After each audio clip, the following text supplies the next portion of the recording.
Hi, I'm Micah Clark. Thank you for joining us today. I have a guest that you'll recognize immediately. You've heard his name before. We had him on about a year ago. I wanted to have him come back. He's so gracious to come on. Secretary of State Diego Morales is a friend and someone that I've known for a long time, even before. And so, Diego, it's great to have you on. So appreciate the work you do. I just want to start off because a lot of people don't know maybe what the Secretary of State office is and what it does. Let us know. Tell us what, for those listening, what does the Secretary of State office do in Indiana? Well, Micah, thank you for the opportunity. Sure. Good to be back with you. Absolutely. First of all, I am honored. I thank God. I thank my Lord and Savior Jesus Christ every day for the opportunity to be the Secretary of State of Indiana. It's the honor of my life. What we do, first of all, we're in charge of elections. And which I know we can talk about that more in detail. But also we're in, let me just say, I'm protecting our elections, keeping our elections safe and secure. Election integrity is my top priority. Number two, we're in charge of business services. We charter businesses, Micah, when small businesses here in Indiana want to obviously be successful, or when any business overseas or from any other state want to move to Indiana, they come to the Secretary of State's office to start their LLC, their corporation, and the first office to go to is the Secretary of State's office. So we help charter businesses, we help them with patents, trademarks, apostilles, notary publics, and many international businesses want to come here as well to create jobs. So my job as the chief business, obviously, officer, if you will, is to welcome them, to tell them that Indiana is open for business. Number three, we actually are in charge of the auto dealer services. Do you see all the new franchise cars in town or independent, most commonly known as used cars?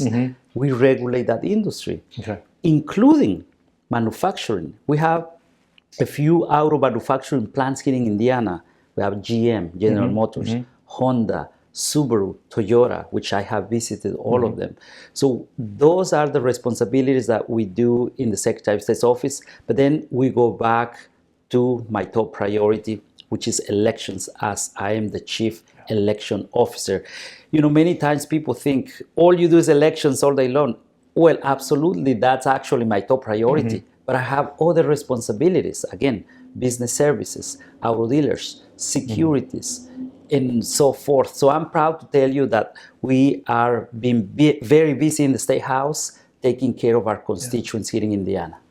Well, I was talking to some friends recently from out of state. We were talking about different tax rates and the amount of taxes people pay in other states. Indiana is a very business-friendly and regular homeowner-friendly. People don't think so because they have a little property tax issue. But boy, compared to some other states, we're doing pretty well. So I'm not surprised businesses want to come here. I've seen surveys for recent years where we're in the top 5 states in the nation for business climate. You're right about that, Micah. And if I can give a little fact here. So according to Forbes magazine, people in the business, they read that magazine, Indiana as being one of the number 1 states to start a business. Here is why. So you talk about taxes, you talk about money. When you start your LLC here in Indiana or your corporation, you only pay $100. 100. Okay. In other states, you pay $800 or $1,200 or even more. Now, I don't know about you. I would like to invest $1,200 into the business, not just to pay taxes. Exactly.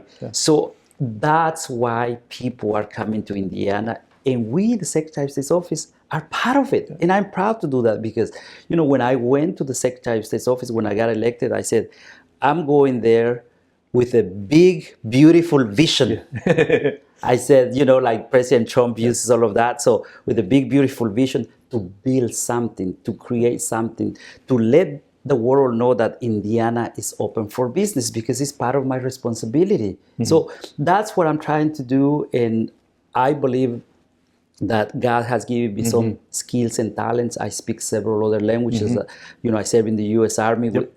So I learned so many things that now I'm utilizing all the skills and talents that God has given me to benefit Indiana. That's all I'm trying to do. Well, This is your third year in office, right? So have we had 3 legislative sessions or 2 that you've been through yet? 3. 3. Okay. I wanted to talk a little bit, if we could, about this most recent session. This was a great session for us. We got a lot done. I know you had an ambitious agenda too. Can you tell us a little bit maybe about election integrity or your other top issues in the legislature you looked at this session? So I'm proud to report to you, Micah, that when I took office in January 1st of 2023, obviously I said, look, we are going to make sure that we can pass some good legislations. Because while I was interviewing for this job, I said, one of my goals is by passing great legislation, I would like to be in the top 10 when it comes to election integrity, election scorecard. So that was the way I want people to measure me if I'm getting the job done. Proud to tell you that the first thing that we did, we actually strengthened voter ID laws. Here is what happened, Micah. We were the first state in the union to come up with photo ID in early 2000s. Yeah, it went up to the Supreme Court, I think, didn't it? That's exactly right, 2007, 2008. So because obviously we won, and then, but that only applied for in person. So when you go to vote in person, you show your ID. It did not apply for absentee or vote by mail. Remember what happened during COVID, during the 2020 presidential election? Everybody were requesting, for ballots. Now, how do I know that Micah Clark was the one sending it back to, obviously? That's why we passed legislation on putting safeguards to strengthening voter ID laws, so we know exactly that Micah Clark is the one saying it. Now, let me be clear here. I'm a believer that the best and safest way to vote is in person. I agree. Yeah. And I encourage everybody to go to vote in person. But if you have to obviously vote by mail because you are a businessman, you have to be obviously out of town for business before the elections, or you just got married, or you're serving in the military, or you're ill, or you're disabled. So that's what we put those safeguards into our elections. Number 2, I'm proud to tell you that we passed legislation to clean the voter rolls, the voter file list. I only want eligible Hoosiers to be in our voter rolls.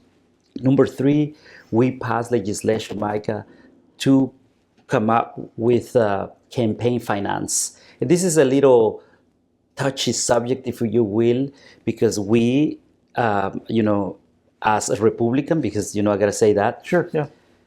And I'm proud to say that. We use this website called WinRed, right? So when someone wants to donate to you, they click WinRed and they donate whatever they want to do, but it will show the name of the person. Now, what the Democrats were doing, they were using Act Blue, but they were hiding behind Act Blue. So if they were reporting thousands and thousands of dollars, but the name was showing Act Blue, not the actual person. So we passed legislation. Now they have to report who the actual person is, so they will not be able to hide. Because they were bundling a lot of small gifts and hiding it. Yeah. So we didn't know where the money was coming from. So now they will not be able to hide behind Act Blue. We passed legislation as well to require more requirements for residential. Where do you live? Because we need to know where you live. Here are the other things that we passed. We passed legislation to prohibit private and foreign money into our elections. Again, I go back to 2020. People, especially the left, they were dumping money into Indiana, trying to influence our local elections, like the prosecutors or the sheriff's races. George Soros was putting money, I think, into Marion County, we found out. Yes. So we passed legislation, no more. As well as we passed legislation, here is a big one, Micah. No student will be able to use their student IDs for voting.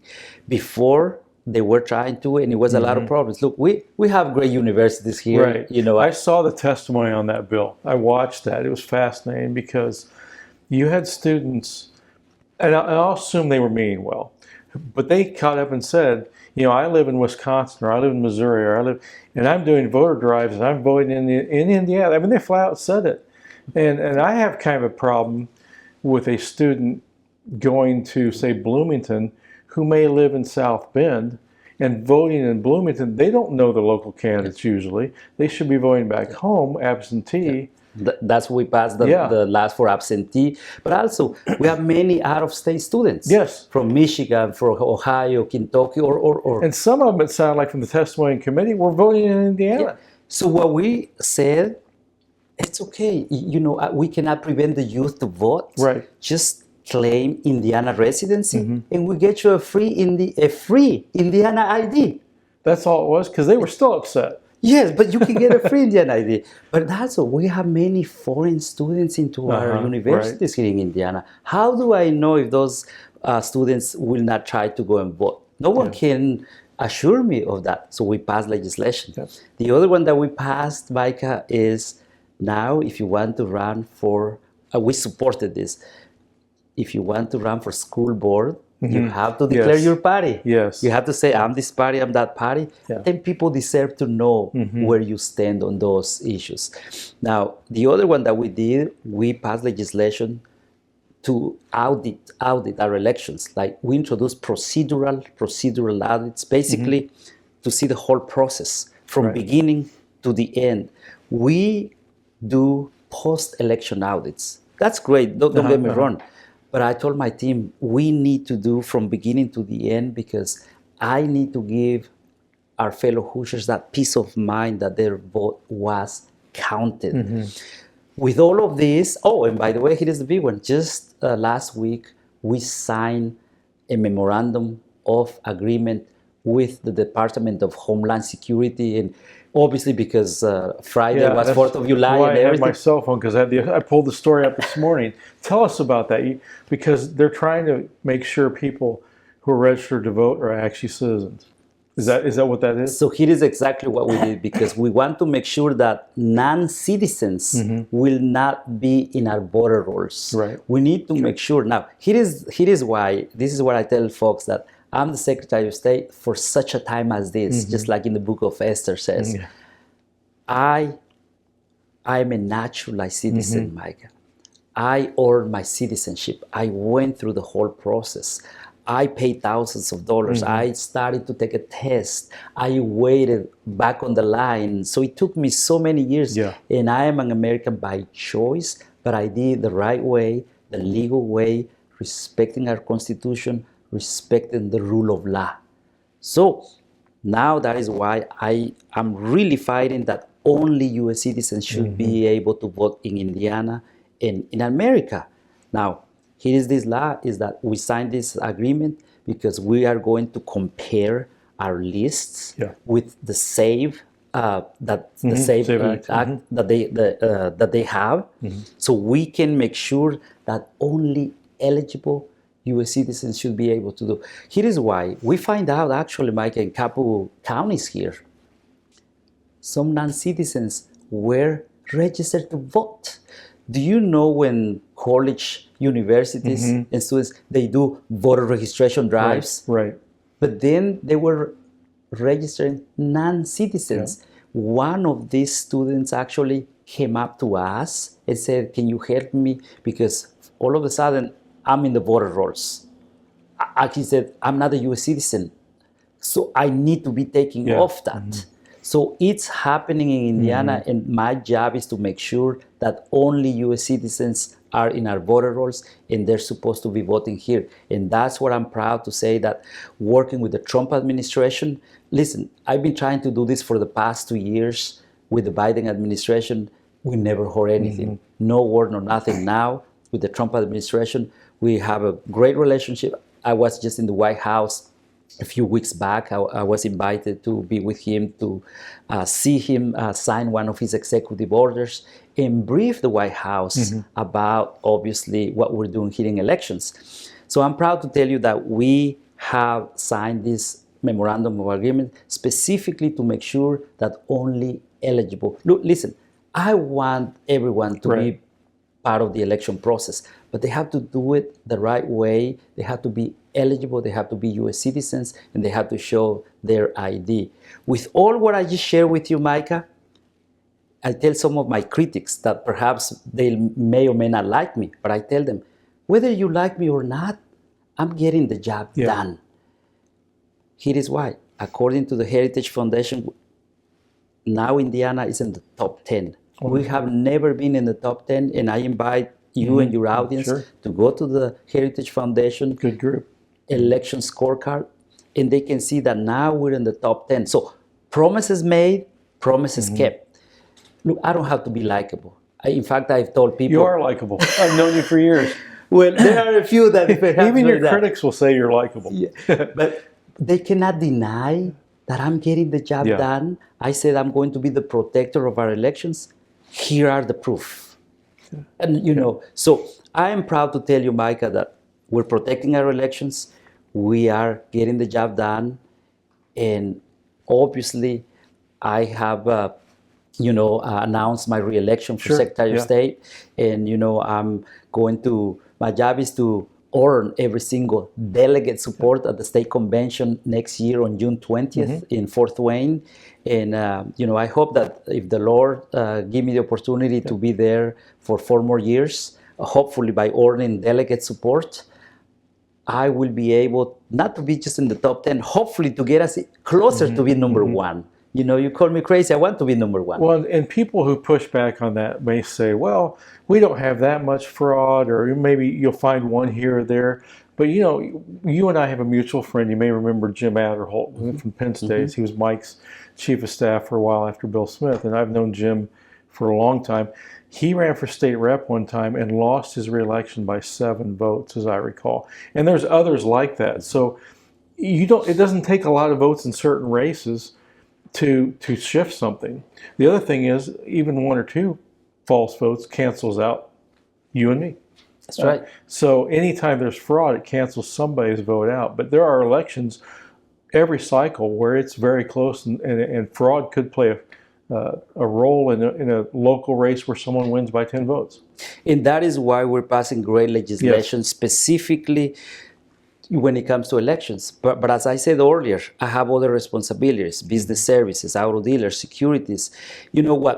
People, and I know they know because we put everything on social media. Well, most of it we need to, in fact, I tell my team we need to put even more to share with our fellow Hoosiers the great work that the Secretary of State's office is doing. But I'm the one who arrives to give, like yesterday and every Monday, I arrive in the State House between 5 and 5:30 a.m. And then I'm there working very hard. Yesterday, I finished my day in Jefferson County at their county fair. I've been doing county fairs every single night, visiting with Hoosiers, listening to them and bringing all their feedbacks to the State House. Long hours, long days. I made history as the first statewide office holder to crisscross all 92 counties within 3 months. 3 months. Now I'm already starting That's a big task. and I'm already on my 3rd visit all over the 92 counties, and we're just July. So why am I telling you this? Because with all what I just shared with you, I'm even finding time to go above and beyond the call of duty to help our state, perhaps to attract more people, to create more jobs here. I always tell everybody that I don't have to be Secretary of State, or you don't have to be a legislator. The almost 7 million Hoosiers, we all should be promoting our state. Yeah. If we want people to talk about Indiana the same way they talk about Texas, Florida, Tennessee, we all should be promoting our state. I don't hear a lot of people in the news or in the radio or on TV promoting Indiana. You know what? I'm going to continue to promote Indiana because that's the best way. Well, a few weeks ago, we had Lieutenant Governor Beckwith on, and he said the same thing. He said, I think we need to put more emphasis on tourism. We've got a lot to offer in Indiana. We need to promote Indiana. I thought it was a great idea. So let me ask you something. Yes. Kind of political. You said you've been to all 92 counties. I know you have a couple times. You're working county fairs. You're out there. You're campaigning, promoting the Secretary of State's office. Do you ever get people who say, Diego, look, you're one of us. You're an immigrant. How could you? And they push back against some of the things you're doing, because from what I've seen in polling, actually, people in your situation who came here legally and went through the process are very angry about illegal immigration. Their numbers are actually some of the highest in opposition to illegal immigration. So do you get? What type of feedback do you get for the election integrity issues you do? Is it pretty positive? Oh yeah. So the first thing is that many people come to me, listen to this, at local county fairs, because we have our booth there from Yeah. the Secretary of State's office, passing out election guides and things like that, and our services from our office. And they always say, Diego, we really appreciate you. I know this obviously is no secret. I share my story, how my family and I came here, again, respecting the rule of law. And they say, you came here, you did it the right way. We really appreciate it, because we need more of you sharing this great story. yeah. Because I believe it's the American dream story. In no other country, my story is even possible. When you come to America, knowing zero English, with no friends, with nothing, working several jobs to put myself to college, to pursue my MBA in graduate school, to serve in the military when I was not even a U.S. citizen, and now I'm the Secretary of State. That can only happen in America. Yeah. But if you're willing to work hard and sacrifice. So I have a record of I'm a grassroots guy. I like to think that I'm I'm a people's person. I like to go, that's what I like to go to the local county fairs, because I like to listen to them. And when I go there, I share with them what we're doing. And they quickly tell me, Diego, we really appreciate your story. Continue to share your story. Because you know what I hear at local county fairs? We welcome legal immigration. Yes. Yeah. Just like the way you did it. Right. And many people like me, of course, when we see people just like the past 2, 3, 4 years under the Biden administration, just coming in and, with nothing, checking them, making sure who they are. In a post 9/11 world, that's very dangerous. But we need to know who they are. Right. And that's when I come in telling others why it is so important to do it the right way, the legal way. Because again, I have been saying this as a legal immigrant, as Hispanic, as Latino. Our country has been built from immigrants. Of course. Many generations ago, perhaps your ancestors came from somewhere around the world. Ireland. And it is the greatest country on earth, and we want to keep it the same way. We just celebrated 249 years. My wife and I were talking, and we said, my gosh, we live in the greatest country on the planet, on planet Earth, if I can tell you this. And we want to keep it that way. Hopefully, by sharing our stories, my wife and I's stories, we'll remind our fellow Hoosiers and our fellow Americans that we live in a great country. That my message to our fellow Hoosiers is, do not take for granted what you have here. We need to protect our country. We need to protect our state. And with what I believe, what I'm trying to do with my part is trying to protect our elections, because our liberties starts at the polls, starts at the ballot box, by protecting our elections, Micah. Now, we should stop there, but I got to give you an opportunity. Sure. There's some criticism I heard about you on a trip recently with your wife. I didn't care. You're on vacation. And some people said, well, he's meeting with some foreign dignitaries. Well, my producer doing this video has worked for 2 congressmen. That's not uncommon when you're elected office holder and you're somewhere else, be it Tennessee or Hungary or wherever, and you have an opportunity to meet and promote your state. It happens. I know you've got some criticisms. I think outside Indianapolis, a lot of people don't know it. Sure. So there's all this buzz. Anything you want to address for our audience? I'm glad. Feel free. Thank you for that opportunity, because and your question. First of all, let me say this: I'm the Secretary of State 24/7, whether I'm here in Indiana or in Washington D.C. or anywhere around the world. And of course, I will always take the opportunity to promote Indiana. Again, I go back to what I said, if we want people to talk about Indiana the same way they do as Texas, Florida, and Tennessee, we need to always be promoting Indiana. Yes, my wife and I were, recently in Hungary, in Budapest. Get this, Micah. And that's where she's from, is that right? She's from there, exactly. Yeah. I took 4 personal days. While we were there, I was able to speak at CPAC. I'm a Christian, conservative Republican. So when I get invited to speak at CPAC, I take it. I know the left, I know the liberals, they don't like that, but I stand on my principles. So as a Christian conservative Republican, I was honored to speak at CPAC. And I'm glad I did, because I was able to promote Indiana. I was able to tell everybody what we're doing on election integrity and our partnership with President Trump and the White House. So I was able to do that. But of course, when you're there, you meet many other dignitaries. Sure. Of course, I cannot say, no, I'm not, right now I cannot talk to you. You don't do that. You just obviously greet everyone. And if someone says, what's in Indiana? That's your chance to share with them. And I tell everybody, here in Indiana, we have everything. We have everything from agriculture to sports to businesses. Again, we're in charge of registering businesses. Now, if anybody wants to invest or wants to do something, my job, many times I see myself as the bridge. So I'm the bridge, and then I can connect them with whoever it is, and then best of luck, hopefully it will help our state. We all should be promoting Indiana, and I encourage everyone here in Indiana. You don't need to be Secretary of State, you don't need to be an elected official. Anybody, all of us should be promoting our state if we want people to talk about Indiana as the other state. So I'm proud of the work we're doing. I will continue to promote Indiana because it is the right thing to do, Micah. Well, Diego, thank you so much for joining us. I really appreciate your time. I know you're very busy, but appreciate you coming by the office today.